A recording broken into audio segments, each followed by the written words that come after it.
This is a quick story about the power of sport. In 1993, I'm playing tennis at Morgan State University, finishing up my degree, and trying to figure out what was next.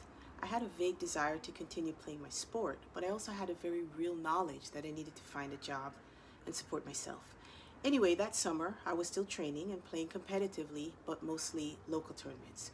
Through a friend, I heard about this event that was happening on the campus of the University of Buffalo. I had never heard of the World University Games, but something about the event appealed to me. This idea of young people, student athletes from around the world coming together to compete certainly was intriguing. I found out that I was eligible to compete, but needed to be certified by my country. I was still a Jamaican citizen then. So I reached out to the Jamaica Lawn Tennis Association, and they supported my interest and submitted the necessary paperwork for me to compete. So when the time came, I jumped in my car and up I-95 I went.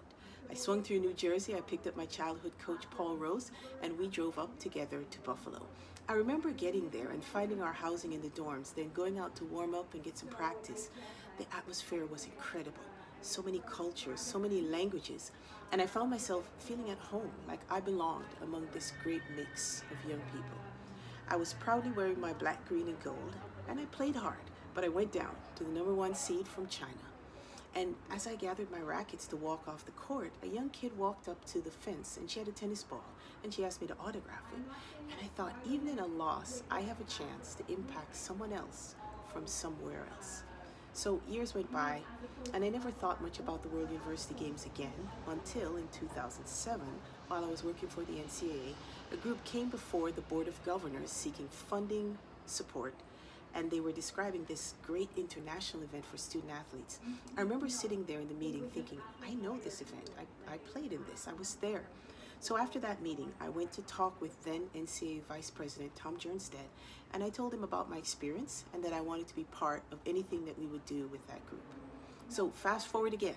I've spent the past 11 years working with the United States University Sport Federation and ensuring that American student athletes have the opportunity to compete and make lifelong friends at the World University Games. In 2015, I was appointed Secretary General of the Federation, and last year I was honored to be nominated by the Federation for a seat on the Executive Committee of the International University Sport Federation based in Lausanne, Switzerland. At the General Assembly in Torino, Italy in November, I was elected as an Executive Committee member with the 6th highest number of votes. Yesterday, we just concluded our first meeting of the new mandate period, and while taking a quick tour of the FISU headquarters on the campus of the University of Lausanne, I spotted in a display case 3 medals, bronze, silver, and gold, from the 1993 World University Games in Buffalo. I've come full circle now as part of leadership of this organization, and for just a moment, I was that kid again in my black, green, and gold sweatsuit, and I'm still believing in a world where sport brings people together.